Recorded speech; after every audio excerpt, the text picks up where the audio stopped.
Bem, ao examinar essa história, verifica-se facilmente de que sempre há vamos chamar provisoriamente de um estamento social, para não dar um caráter assim de classe ou muito específico, porque são termos já sociológicos que exigem naturalmente um exame mais aprofundado.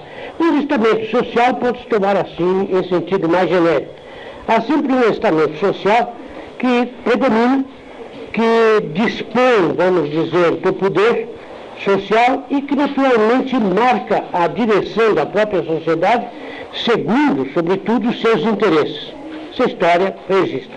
Também registra essa história de uma maneira também clara, sem exceções alguma, a presença pelo menos de 4 estamentos fundamentais, que são o clero, porque sempre há uma religião em todo o ciclo cultural, e o clero tem uma fase de poder absoluto, a nobreza, que em todos os ciclos culturais também surge, o homem de negócios, que é o empresário econômico e utilitário, que também tem a sua fase de domínio político e social, e finalmente a grande massa de servidores, os quais jamais na história participam do poder, estão sempre à parte do poder. Muito bem, o que significa em todos os ciclos culturais, sem exceção, e isso tem um fundamento também antropológico no próprio homem, é que ora predomina um desses grupos, desses estamentos, ora eles se associam, participam do poder, dividem entre si o poder, e a proporção que um assume o poder tende a absorvê-lo, a monopolizá-lo e a subordinar completamente os outros estamentos. Assim, por exemplo, o clero tem um período de domínio, um período de poder, que ele participa com a nobreza, mas a nobreza em menor escala. Finalmente vem uma revolução nobreza, como foi, por exemplo, a investidura no Ocidente, os nobres assumem ao poder político, ao poder econômico, o clero subordina-se a pouco e pouco, até o pleno domínio da nobreza, que é no absolutismo, e finalmente o homem de negócios vai também, por sua vez, ascendendo, como economicamente ele vai se tornando poderoso, ele quer também o poder político, ele acaba por alcançar o poder político ou participar dele, e todos eles usam para fortalecer-se, para manter o seu poder, a apoiar-se no servidor, que é sempre demagogicamente tratado para servir de esteio a esses estamentos. Ora, acontece, por exemplo, às vezes, que a nobreza e o clero participam quase igualmente do poder. Outras ocasiões o clero vai cada vez diminuindo de poder, a nobreza vai ascendendo, mas por sua vez o homem de negócios também vai alcançando um poder econômico e vai participando do poder político, até que se dão aquelas revoluções. A primeira grande revolução é da nobreza, quando a nobreza assume todo o poder. A segunda grande revolução é sempre a revolução burguesa, chamada burguesa para nós do Ocidente, mas do homem de negócio. Quando ele dispõe do poder econômico, ele procura também dispor do poder político. E neste caso, ele assume todo o poder, sempre apoiando-se na massa. Até que finalmente as massas agitadas pelos trânsfugas desses estamentos, quer dizer, uma parte do clero que se torna rebelde, uma parte da nobreza que se torna rebelde, uma parte descendentes também do próprio empresário que se tornam rebeldes, agitam as massas para as grandes eclosões populares, mas essas eclosões são prometidas à massa o poder. Dizemos que, já que todos os estamentos participaram do poder, vai chegar a vez das massas. Mas essa vez nunca chega na história. Ela nunca chega, e é razão muito simples, porque as massas nunca estão devidamente preparadas, não estão devidamente organizadas, nem elas têm um dispõe do conhecimento dos meios suficientes, sobretudo intelectuais, para assumir um poder social. Então, esse momento é um momento que surge nos Césares em todos os períodos da história, que é precisamente um instante de decadência social, instante que nós estamos vivendo, instante em que surgem os ditadores provindos da própria massa. Muitos deles, alguns desses estamentos, como trânsfugas desses estamentos. Esses movimentos são inevitáveis na história e a história os registra constantemente. E isso se explica, e é muito natural. Porque se nós partirmos do exame antropológico, nós verificamos que o ser humano, porque é um ser capaz de estimar, de avaliar, de comparar valores, de preferir, de preterir, que não é um ser que apenas é movido pelos seus instintos, mas é movido também pelas suas apreciações axiológicas, pelos valores que ele dá. Este ser, pela sua capacidade intelectual, por ser um ser inteligente, ele tem uma capacidade de penetrar mais profundamente nas coisas. Quando ele penetra mais profundamente nas coisas e busca as coisas como símbolos do simbolizado, ele tem naturalmente uma tendência religiosa. O homem, porque é naturalmente um ser capaz de avaliar, que é capaz de sentir valores, ele também é um ser capaz de prestigiar-se cada vez mais, de super e prestigiar-se, de dar a si mesmo maiores valores. Ele tem, consequentemente, também uma tendência para a nobreza, uma tendência para a aristocracia. Este ser, como é criador, como ele é também capaz de inventar, de criar, de usar meios para atingir determinados fins, ele também tem tendência para se tornar um empresário utilitário, de ser um realizador. E, finalmente, todo ser humano necessariamente presta serviço. Se não assim, também os outros. De maneira que todos nós, no fundo, somos um tanto religiosos, um tanto aristocratas, um tanto utilitários e um tanto servidores. Agora, nos tipos humanos, uns são mais, outros são menos. Quando eu escrevi minha obra, O Problema Social, abre nós volumes que eu editei, e fui interpretar a história de uma maneira completamente distinta do que até então se havia interpretado, muito embora a minha concepção não seja original, porque essa concepção já foi exposta pelos egípcios, pelos hindus e também no Ocidente, mas não tinha se desenvolvido, e que eu procurei colocar dentro da interpretação da história o exame do problema caracterológico, e que pareceu, aos olhos de alguns, como uma audácia da minha parte, sem fundamento. Posso dizer aos senhores que a última novidade hoje na França é interpretar a história como eu a interpretei. Agora os autores franceses estão publicando livros neste sentido, mostrando a necessidade do estudo da caracterologia, do estudo dos tipos humanos, porque esses estamentos estão sobretudo fundados na própria caracterologia.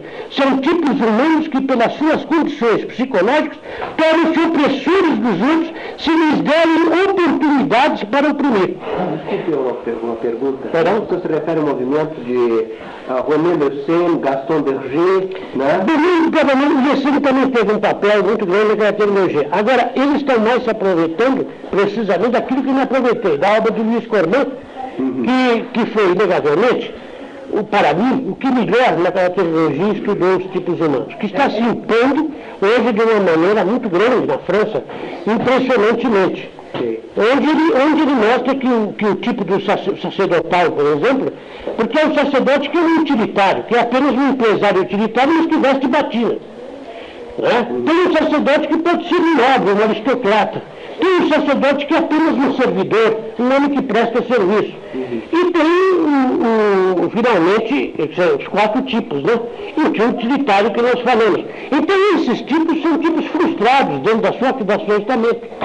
Só seria verdadeiro no seu estamento um sacerdote que fosse um prestador de serviço ou um sacerdote que fosse realmente sacerdotal. Só este estaria. Assim, por exemplo, o São Martinho que seria então, eu digo São Martinho, que é um servidor, um prestador de serviço, um São Francisco de Assis, que é um prestador de serviço, um homem que procurava prestar serviço, o São Francisco de Paula seria um verdadeiro tipo de sacerdotes prestadores de serviço, como os sacerdotes que foram genuinamente religiosos, mas há sacerdotes utilitários, que apenas se aproveitam da posição sacerdotal para tirar vantagens de caráter econômico, político e social. Certo? Então, esses tipos são normais dentro do seu estamento, são tipos marginais dentro do seu estamento, e serão esses perturbadores. Não somos mais, por não serem tipos perfeitos, eles tornam-se perniciosos na sociedade. Porque o São Francisco de Assis não é pernicioso para ninguém, ao contrário, não é? Um homem como Schweitzer, por exemplo, que revela uma religiosidade profunda e vai dedicar-se a prestar serviço para uma população das mais miseráveis do mundo, ou talvez a mais miserável, isso lhe revela o seu espírito religioso um grau elevado que tem que merecer respeito, não é verdade? E os sacerdotes são meramente utilitários, aproveitadores da sua situação. Quer dizer, são sacerdotes que que erraram, que não têm a verdadeira vocação que seria exigível para a função que eles prometem e assumem o compromisso de cumprir. Como um nobre, por exemplo, que embora quisesse ser um aristocrata, mas fosse um homem de sentimentos e de atitudes e de procedimento ignobre. Ele estaria naturalmente fora do seu próprio estamento, embora pertencesse oficialmente ao seu estamento. Não é? Aí uma coisinha. Por um lado de negócios pode ser um idealista, como foi o Mauá, que preferiu sacrificar toda a sua fortuna para fazer o benefício do país. Não é? São homens que revelam uma nobreza extraordinária. Nós não podemos comparar o Mauá com o Abdala. Nós podemos dizer um empresário utilitário do mesmo tipo do Abdala, que só pensa em ganhar. Mauá sacrificou tudo, inclusive toda a sua vida, para dar um benefício a este povo. São Paulo não existiria sem Mauá, não seria o que é sem Mauá. Então a questão se formularia talvez assim, posso fazer uma pergunta, o senhor me perdoe? Né? Pois não. Então, a minha atitude diante da vida decorre da minha Weltanschauung. Essa Weltanschauung, por sua vez, decorre da estruturação do meu caráter. Né? Quer dizer, a minha caracterologia determina isso. Determina que a vontade humana, assistida pela intelectualidade, pode nos fazer libertar-nos da própria influência caracterológica. Que essa é a vitória que nós realizamos sobre nós mesmos. Sim, então está ótimo. Nós não somos determinados absolutamente. Senão não temos a liberdade, que não é possível. Ele pela inteligência pode julgar e dizer, bom, eu tenho tendência para isso, mas eu estou tomando uma atitude viciosa. Eu não devo tomar isso. Então escolhe um outro caminho. Ele pode vencer. Agora, são os tipos anormais, são os tipos que já estão completamente desintegrados na sua psique, que são arrastados pelos seus ímpetos, pelas suas paixões, pelas suas emoções. Mas, segundo eu li num dos seus livros, se me perdoe, desculpe o mais tempo precioso aqui, o senhor se refere num dos seus livros à luta do caráter contra o temperamento. Né? Isso. Aliás, eu entendia que se tratava realmente da luta entre a personalidade, a pessoa e o temperamento, e o caráter é o resultado dessa luta, é o resultado da estruturação desta luta. Né? Bom, nesta luta se estrutura o caráter, e o caráter vai, né, de certa maneira, né, fazer com que surjam as diferentes cosmovisões. Né? Já no meados do século XIX, Durkheim, né, nos fala na sua obra Psicologia das Cosmovisões, né, desse condicionamento, né, das cosmovisões pelo caráter. Né? E isso vai ser muito desenvolvido por um discípulo de Durkheim, Spranger, né, na sua obra Lebenstypen, os tipos de vida, né, em que ele menciona 6 tipos, né, que de certa maneira correspondem a esses 4 mencionados pelo senhor. Né. Agora, haverá uma possibilidade, né, para a superação, né, desse fator, digamos, a essa obra de Spranger, né, correspondem os tantos quantos dados até fisionomônicos,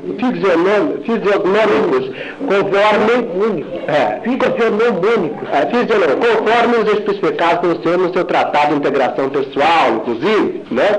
Em que, né, e realmente a minha experiência da vida tem demonstrado que todo sujeito, por não ter cabeça oval, como aparece lá, é um tipo religioso, né? E, digamos, quase nunca tenho visto uma pessoa, né, com uma incisão profunda entre o nariz e a testa que não tenha, digamos, uma certa estreiteza de vista, diríamos. É um campo de consciência um tanto quanto estreito, a maneira de ver um tanto quanto. Isso não quer dizer, né, que, digamos, a pessoa seja mesquinho, não. Uma certa restrição do campo de consciência. Tá? Agora, eu perguntaria, né, haveria uma possibilidade de superação, né, desses fatores, inclusive fisionomicamente, fisionomisticamente determinados, né? A vitória sobre o temperamento é sempre possível, naturalmente em termos, porque depende também do estado em que a pessoa está. No caso de alienação, o caso alienado era que um tratamento médico, outros elementos. Mas pela própria vontade, um homem medianamente normal, ele pode, pela própria vontade, melhorar. Porque a questão da personalidade é um dos temas muito importantes da psicologia, que infelizmente a psicologia moderna comete seus erros muito graves. São dois erros fundamentais da psicologia moderna que já eram atacados por Aristóteles no seu tempo. Um foi quando Aristóteles criticou Sócrates, mostrando que o conhece a ti mesmo não era suficiente, porque não bastava o ser humano conhecer-se a si mesmo para que ele estivesse apto a vencer as suas deficiências. Havia necessidade que ele soubesse também como vencer essas deficiências. Quando Freud julgou que bastava o conhecimento das causas determinantes de qualquer neurose, nós estaríamos libertados dessa neurose, ele cometeu erro porque esqueceu que há também a necessidade de um trabalho pessoal. Há necessidade também de que o paciente lute, ou por meios próprios ou por meios por apoio médico, para que ele possa vencer e usar, então, de instrumentos, de meios capazes dele poder vencer aquela deficiência que tem. Outro ponto importante na psicologia foi confundir, isso que já os antigos chamavam muita atenção, confundir o chamada personalidade empírica, a personalidade empírica com a personalidade ontológica. Porque ontologicamente cada um de nós tem uma personalidade, mas empiricamente nós podemos ter várias personalidades. Muitos poderão, por exemplo, numa reunião, e estando em contato com outros, modificar até o seu modo de sentir, naquele local, naquele ambiente que está. E no outro ambiente, ele pode manifestar até ideias contrárias a que anteriormente havia manifestado, por uma fraqueza da sua própria personalidade. E pode também, devido certas circunstâncias, certos ambientes, manifestar-se nele uma personalidade empírica da qual ele não tem a devida consciência posteriormente, como são os casos de dupla, tripla personalidade. Mas não que a personalidade ontológica se modifique, essa permanece a mesma. Então o estudo da personalidade ontológica que os antigos faziam em grande profundidade e da personalidade empírica, ou empiriológica, como eles chamavam, levava-os a subministrar sugestões aos psiquiatras muito mais valiosas do que se julga. Por isso que eu digo que aqueles que querem estudar psicologia, que querem se dedicar à psicologia, precisam conhecer esses trabalhos realizados por filósofos, porque eles dão sugestões extraordinárias que o homem depois, na parte prática, na parte médica, poderá aproveitar e trazer contribuições poderosas para posteriormente o próprio filósofo reunir, concrecionar e dar um outro sentido. De maneira que hoje está inegavelmente se desenvolvendo o estudo da caracterologia em todo o mundo. Nós sabemos que há pouco tempo atrás, no século passado, a caracterologia pertencia ao quê? Pertencia à mesma coisa que a astrologia hoje. Quer dizer, era considerado como uma matéria de ciências ocultas, de charlatães, etc.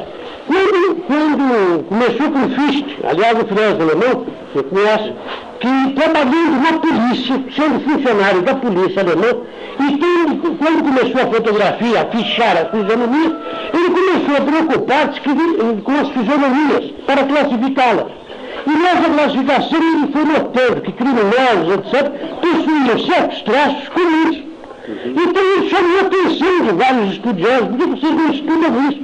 Por que nós vemos que esses tipos violentos, que praticam atos de violência, que usam, por exemplo, realizam um roubo, um atentado, etc., possuem tais e quais traços? Será que isso tem algum sentido? Será que isto diz alguma coisa? Será que não é um caminho para que nós encontremos alguma coisa? Então, esses estudos, naturalmente, começaram como tudo começa, né? Claudicante, deficiente, etc. Mas, com o tempo, foi se desenvolvendo. Claro, por exemplo, que era discípulo do Crowley. Ele nunca poderia pensar que a grafologia tivesse um sentido científico, ele mesmo conta isso. Nunca pensava, mas trabalhando a serviço da polícia para trabalhos grafológicos, trabalhos de exame de letras, etc., ele criou uma grafologia de caráter científico, que é a grafologia dele. Claro. Ludwig Claro, que é discípulo do Klepper. Aliás, o Klepper que aconselhou o Claro a se dedicar ao estudo da grafologia. E ele depois entrou em contato com outros psiquiatras de vários países e começaram a dar um sentido à grafologia, um sentido científico como ela tem. Bom, havia estudos anteriores, mas confusos, misturados Sim, mas cientificamente quem deu o caráter mesmo à grafologia foi o Claro, que não vai dizer a grafologia de Claro, por exemplo, não vai saber se sai sorte grande, não vê nada a ver. Agora vai apenas esclarecer o caráter, o temperamento, certas tendências, certas possibilidades, certas faculdades que o ser humano possui. Quer dizer, ela não é muito vasta, mas o suficiente para se ter uma noção da pessoa. Agora, os estudos caracteronómicos estão levando os homens a estudar esses caracterólogos, a estudar a história e a verificar que os homens, os grandes políticos, estão perfeitamente classificados dentro da caracterologia. Que os ditadores possuem certos traços, e assim eles estão hoje trazendo grandes contribuições, que nós temos que esperá-las, porque elas virão muito breve. O que vem mostrar que essas pessoas, dadas certas circunstâncias, têm uma tendência natural a seguir aquele rumo que é próprio do seu temperamento. Assim, poderíamos dizer, os senhores que têm ideias libertárias, todos que têm ideias libertárias, a metodologia já conhece, já sabe aqueles que, por natureza, têm tendência para a concepção libertária. Como também já pode determinar aqueles que têm tendência para uma concepção autoritária. Agora, isso não quer dizer que nós sejamos determinados de modo absoluto, porque há meios para nós vencermos as nossas próprias tendências, a lutar contra os nossos próprios defeitos, a revigorar as nossas forças adormecidas e anular aquelas tendências viciosas. A teoria de Lombroso, nesse caso... Lombroso tem um grande papel também científico. Mas acontece que Lombroso não dispunha, na época, dos elementos que já se dispõem hoje. A obra dele tem um valor mais histórico do que propriamente científico. Hoje se pode basear em Lombroso num sentido, digamos assim, definitivo. Mas ele tem uma função muito grande, porque ele trouxe contribuições, como trouxe Lavater, como trouxe aquele italiano, o Porta, que foi um dos primeiros a estudar, por exemplo, a semelhança da fisionomia humana com os animais, e a notar que os homens que têm semelhança com animais têm aquela prudência animal que é típica da espécie. O tipo do carneiro, por exemplo, tem um modo de proceder como um carneiro. O tipo do leonino tem um modo de proceder do leão. Ele foi um Porta e, baseado na obra do Porta, aliás, uma obra de grande valor, indevidamente esquecida, Lavater nada mais fez do que uma síntese da obra do Porta, inclusive copiando até os desenhos do Porta. Mas o Lavater, como teve a França fazendo propaganda, tornou-se internacionalmente conhecido, enquanto que o Porta ficou praticamente na penumbra. Mas a obra do Porta é muito superior à obra de Lavater. Raríssimo se encontrar. Eu não a tenho, mas tive a oportunidade de compulsar na casa de um amigo que a possui. Então eu fui verificar e desde então mudei de opinião, porque eu julgava que o Lavater era de fato um dos grandes criadores daquela teologia, mas o grande criador realmente pode se considerar o Porta. E antes do Porta, Aristóteles. Aliás, em tudo, Aristóteles é o criador. Em tudo que ele pôs a mão, ele foi o criador. Inclusive na teologia, que ele tem um trabalho sobre a fisionomia, em que ele criou os princípios ontológicos fundamentais daquela teologia moderna. Qual é o trabalho? Desculpe. Chama-se Fisiognomonia mesmo. Ah, é? Da Fisiognomonia. É o nome da obra. É um opúsculo dele, que apenas existe uma parte da obra, parte perdeu, que foi julgado apócrifo, foi negada a sua autenticidade, mas hoje se sabe que autenticamente é obra de Aristóteles. Muito bem. Então, partindo deste ponto, nós, que atualmente aceitamos no ser humano não um determinismo absoluto, porque seria não só filosoficamente falso, como também antropologicamente falso, porque o ser humano é capaz de julgar, é capaz de apreciar, é capaz de reconhecer os seus próprios erros, é capaz de fazer análise das suas próprias ações. Então nós podemos dizer que este ser está apto, consequentemente, a poder vencer as suas deficiências e tornar-se amanhã benéfico para a própria sociedade. Portanto, um dos estudos a que eu aconselho os senhores fazerem para o próprio bem pessoal é o estudo da própria caracterologia, porque ela nos ajuda a conhecer os nossos defeitos. Eu posso dizer aos senhores que eu consegui. Tenho muitos defeitos, mas as minhas virtudes que eu tenho e que foram criadas, na sua maior parte, pelo meu próprio esforço, porque eu nasci com todos os defeitos possíveis, mas venci-os através do conhecimento das minhas deficiências e das minhas tendências viciosas, para corrigi-los através da minha vontade. Foi um grande sacrifício, mas grande parte auxiliado pelo próprio conhecimento. Porque se eu não tivesse o conhecimento dessas deficiências, eu também não teria possibilidade de encontrar a solução. Que a educação da vontade passa a ser um tema fundamental também. A educação da vontade não é a educação dos ímpetos. Não se deve confundir a vontade com os ímpetos. O ímpeto, por exemplo, desejoso, orexo, apetente, que tende para as coisas, não é a vontade. A vontade é a ira, a escolha do bem, a capacidade de escolher o bem e tender para este bem. Quer dizer, para o bem, naturalmente, que é proporcionado ao homem, porque nem tudo que é bom para o homem é bom para outros seres. Mas quer dizer, que é proporcionado para o bem. A vontade é essa tendência para o bem. Agora, a vontade assistida pelo intelecto, ela se torna, então, capaz não só de reconhecer, como também de orientar. Agora, há uma volição.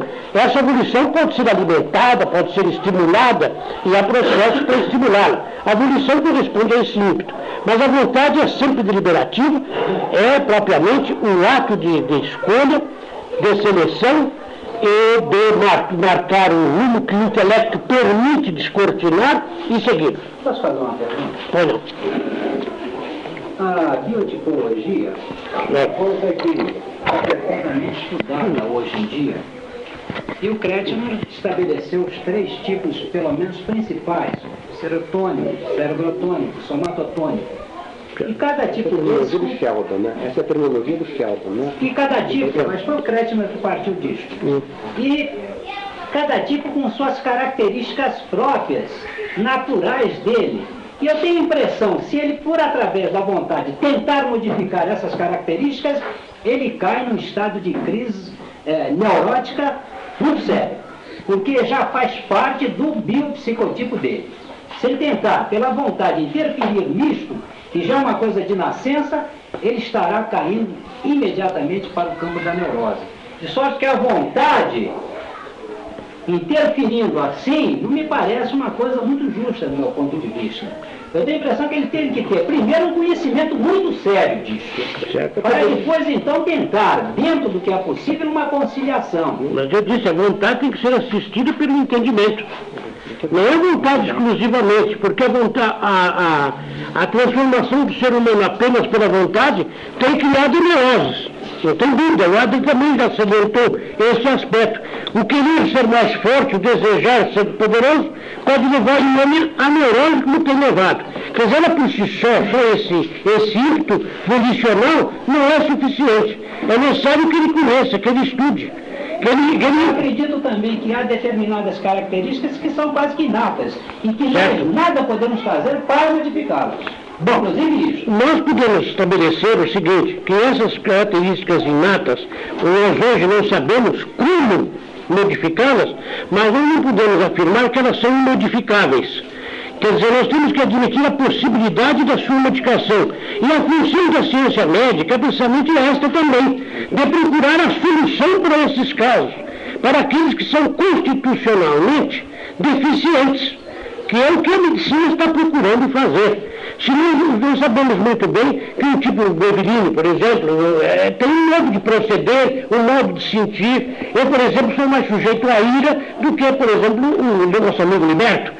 O Liberto será muito mais calmo, enfrentará uma situação com muito mais domínio dos seus dons do que eu. Quer dizer, pode ser nervoso, mais nervoso do que eu, mas pelo menos ele não chega ao estado de ira. Ele não entra numa tristeza muito profunda, nem entrará numa alegria muito fácil, nem será arrastado por uma emoção assim, com a mesma facilidade que eu serei. Então, o que eu faço? Eu sabendo disso, eu procuro vencer esta minha deficiência. Não de ter sido muito feliz, não, mas já consegui muita coisa. Já consegui dominar muito as minhas emoções. Mas não é ainda o suficiente para satisfazer a mim mesmo. Há alguns momentos que eu perco a cabeça. Eu pareço um homem muito calmo, muito tranquilo, mas de repente eu perco, todo mundo se admira de ver a maneira como eu reagi. Por quê? Pelo meu tipo, somatologicamente, eu sou sujeito a essas explosões de ira. O meu tipo é que dá o tipo do violento, dá o tipo do apaixonado, dá o tipo do criminoso, do apaixonado, né? Dá o tipo dele, né? Não é verdade? Que os outros não dão. Tem possibilidades maiores de se conter. Quer dizer, nós temos que também pedir, solicitar e aguardar com confiança de que a ciência médica venha também em nós, venha em nosso benefício.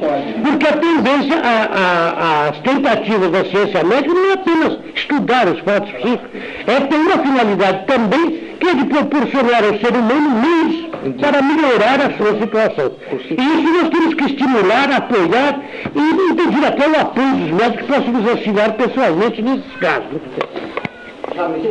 Perdão? Eu acho que há uma pequenina discordância com relação. Disse você que nasceu com todos os defeitos. Não, que todos não querem também ser tão exagerados.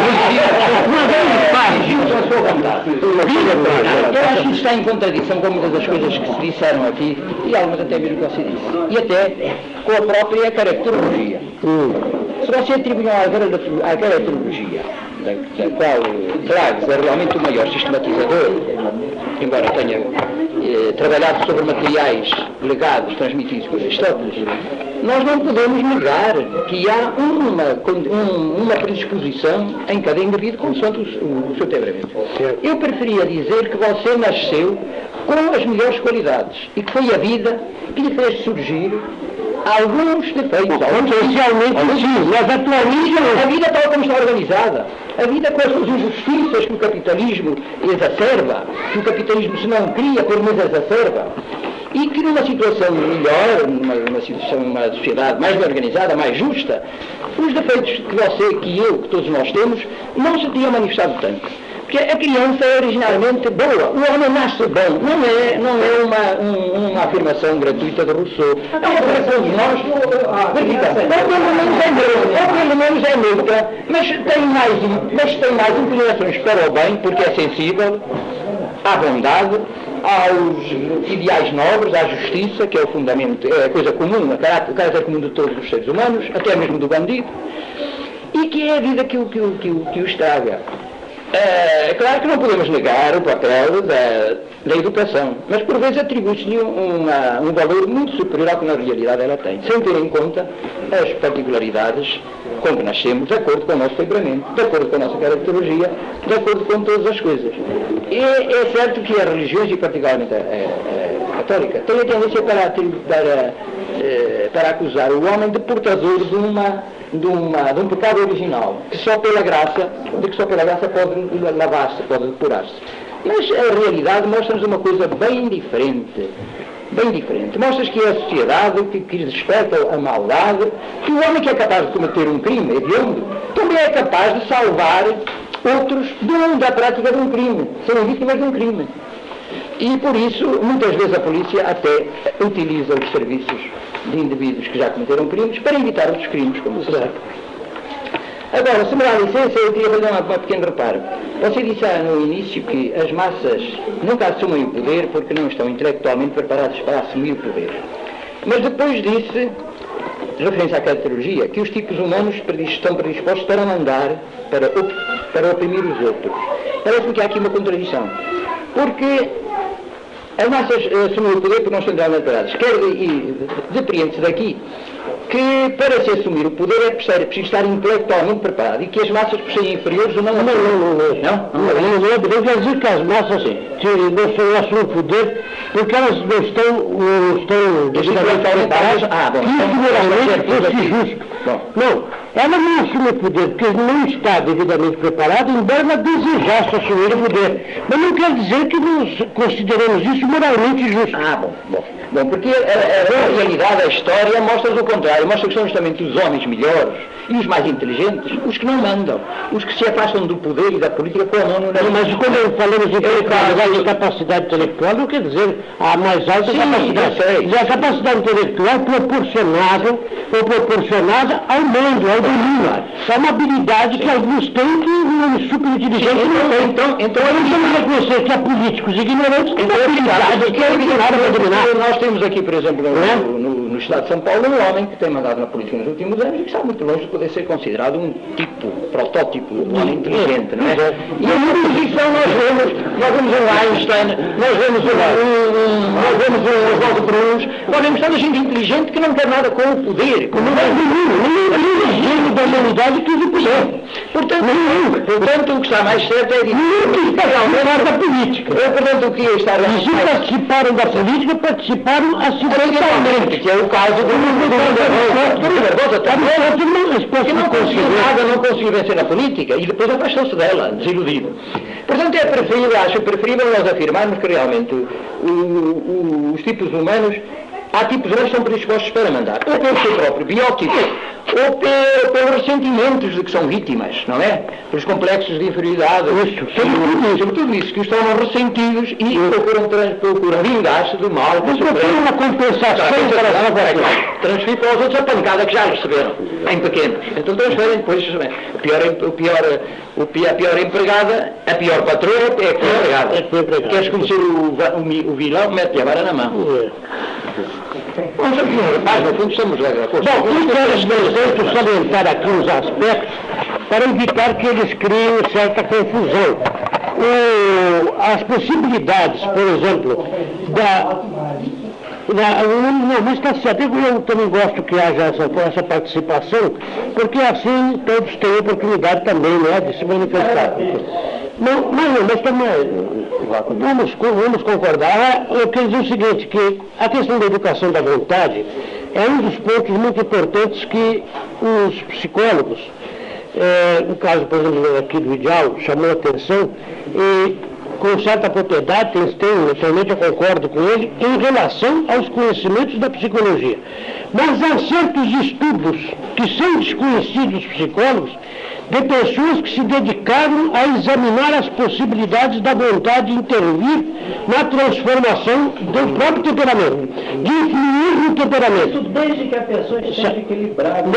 Certo, muito bem. Mas se ela estiver está certo. Se estiver em estado de uma certa desintegração da sua personalidade, que o caracteriza a histeria propriamente, qualquer desintegração que houver é uma porta aberta. Eu posso dar um exemplo prático disso. Um determinado conhecido nosso, devido a seus distúrbios internos, às suas angústias, etc., ele se tornou o primeiríssimo aluno de sua faculdade, estudava, mas aquilo era o impulso neurótico interno dele. Então ele fez o curso tirando os primeiros lugares. Quando ele terminou o curso, ele pegou o diploma e disse: eu não tenho capacidade para ser isso que eu fui em primeiro lugar. Quer dizer, esse distúrbio interno condicionou que ele fosse o primeiro aluno admirado da classe. Mas na realidade foi um esforço inútil, um dispêndio de energia, porque no final do curso dele ele não tinha habilidade para aquela profissão, como realmente desistiu da profissão logo a seguir. Quer dizer, então, a isso que nós interpretávamos como a vontade dele, é um rapaz que estuda dia e noite, não era nada disso. Era um distúrbio neurótico. Mas aí não é propriamente a vontade, aí é uma volição. Aí é a necessidade de distinguir a vontade da volição, porque a volição tem essas raízes somáticas. A vontade não tem apenas raízes intelectuais. A vontade só pode ser conquistada pelo homem depois que ele atinge um grau. A criança não tem vontade, mas tem volição, tem desejo, tem ímpeto. Mas a vontade implica já uma preparação intelectual. Daí a necessidade de preparar o homem intelectualmente, porque em muitos casos de neuróticos nós conhecemos o exemplo de certos santos, cuja vida é ilustrativa de homem terem vencido certas deficiências e ter atingido um grau de superioridade extraordinário, vencendo aquelas deficiências que tinham. Há muitos exemplos, porque a vida dos santos é uma parte que merece um estudo do psicólogo, porque ali há exemplos extraordinários de vitórias que homens exerceram sobre si mesmos. Agora, nós ainda não possuímos um conhecimento exato do mecanismo com que a vontade possa atuar de maneira segura sobre o temperamento. Sobre o caráter, sim, mas sobre o temperamento é difícil.